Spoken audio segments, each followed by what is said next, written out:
Among the many choices offered to visitors by the Pfade der Höhenwege, there are two exceptionally beautiful planned excursions: High Road 1 and High Road 2.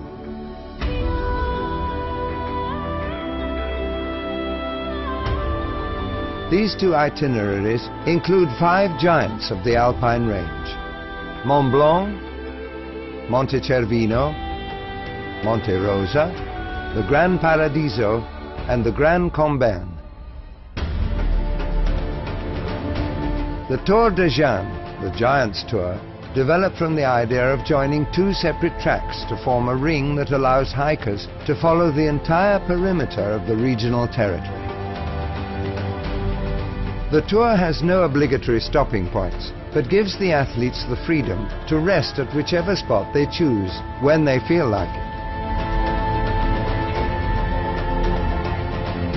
It's a breathtaking emotional adventure round the highest mountains in Europe, through 2 nature reserves covering 25 hills over 2,000 meters in height and passing through 34 local townships. Stunning views in every direction of lakes, forests, pastures, peaks, refuge lodges and incredible vistas, one after another, surprise and delight everyone who participates in the experience. The trailers, moving along the 330-kilometer course with a total of 24,000 meters of inclinations, are supported by 1,200 volunteer personnel, lending their invaluable services at 43 strategically placed emergency stations and 7 first aid posts along the way.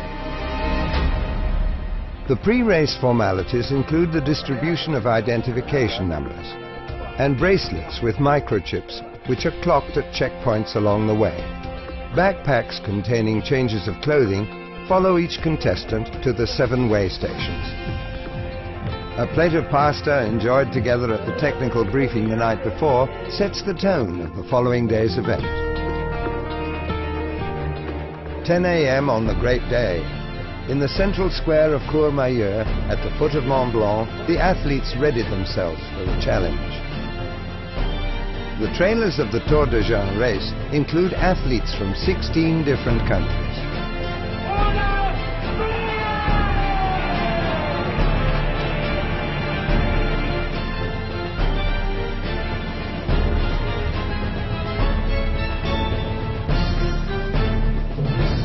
Once they leave the tarmac road, they track along a path leading up to High Road 2 and the first of the many hills along the route.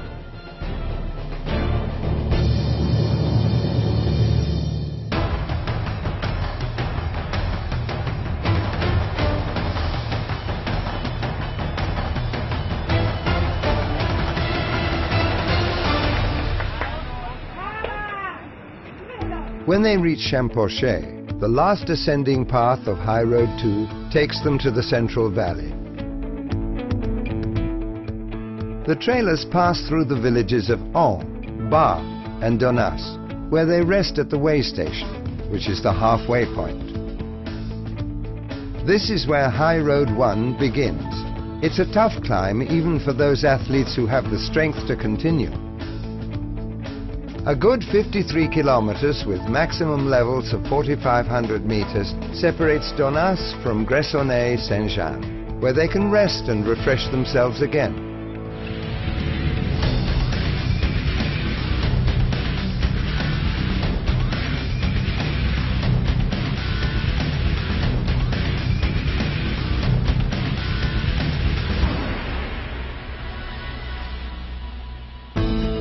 When they reach the hill of Malatra, their spirits return, giving them the extra energy needed. All that remains now is the descent that will take them to the Bonatti and Bertoni refuge stations before the triumphal return to Courmayeur. After 3 days and 8 hours since the start of the competition, the first athletes arrive at the finish line. Ulrich Gross, the contender from Merano, is the winner of the first edition of the Tour des Géants race. Although he hasn't had much sleep, Ulrich's adrenaline is still running high, and he finds it really hard to relax. perhaps because his sister, Anne-Marie Gross, is about to cross the finish line herself, in first female place and in fourth place absolute. While the first group of athletes has already finished the race, the arduous struggle continues for many of them. Although exhaustion has forced a few to give up, there remains for them the great satisfaction of knowing that they tried and have enjoyed an adventure in the glorious setting that Pfade der Höhenwege provides. The last trailers struggle in after 6 days of competition.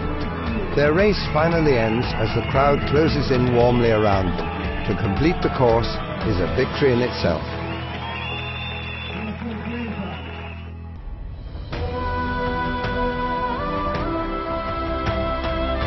It has been an extraordinary event. The first edition of the longest and toughest endurance trail in the world, which has ignited the enthusiasm of athletes, organizers, and volunteers alike, with its magnificent, unforgettably spectacular scenery.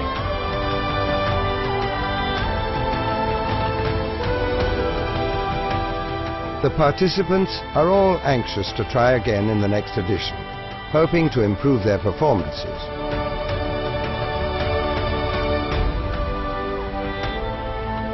But High Road 1 and High Road 2 can be taken at a slower pace, breaking the trip into several easier stops of 3 or 4 hours each at refuges or way stations where hikers can rest in comfort, enjoy the delicious variety of the local cuisine, and admire the glorious views of the Aosta Valley.